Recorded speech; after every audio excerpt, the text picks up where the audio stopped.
Hey, what's up, guys? Today was kind of a wild ride. I traded a couple of stocks. I traded NIO on the long side in the open. When it dropped, I started to buy a couple of shares of it. As it popped, I basically got out. So that was my trade on NIO at the open. Same here. It dropped a couple of levels here, and then it bounced, and then I just sold it on the bounce. And so that was my quick scalp on NIO. And then things got since I'm on NIO right now, when it hit the previous day high here, I started to short it because it's overextended. But it was holding this level strong. I was hoping for the flush down to 43.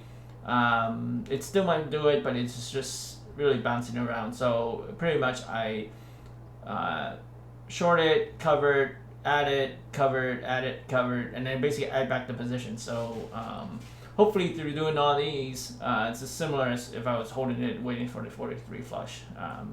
It's just holding this level, so I'm not comfortable with it. It may just bounce up and take off from there. The one that was hairy was MRNA. This thing, man, wow. So 15 minute, 15 minute. It basically lost like 10 points from 157 all the way down to 147.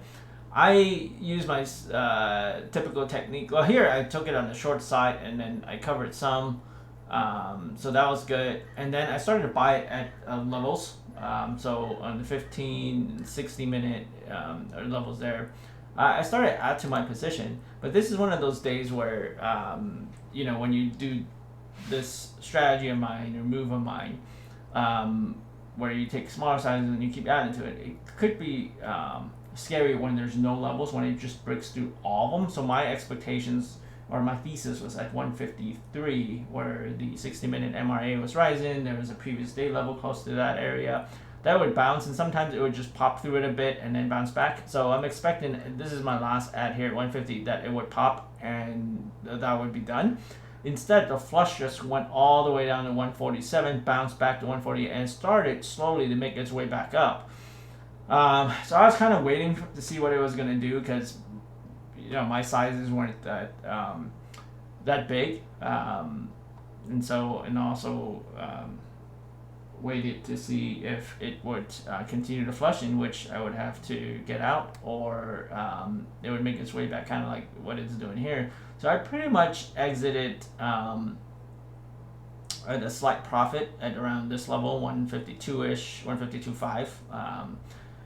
But yeah, this is scary because it could have just kept on going down, in which case it's just in no man's land, right? And so you just have to get out, because there's no more levels on any of the longer time frames. Even on the daily level, if you look at this, next level is down to 100. So you don't want to hold that down to 100. So it's a scary day today because of that. But my strategy would have, if it continued to flush, is I would have waited to see which area it would have,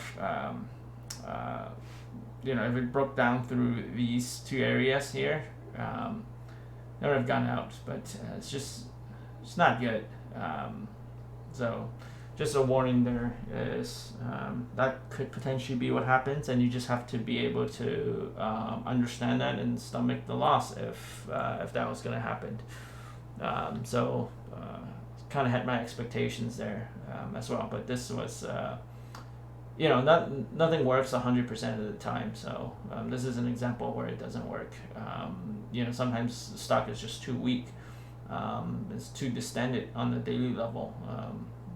That you have to be careful about that. So so that's it. That's my trade for the day, and I'm done.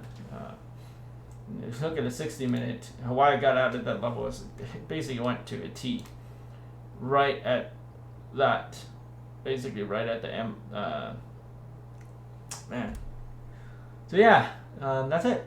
That's my day, and calling it quits for now. All right, hope you guys had a better day than me. Peace out.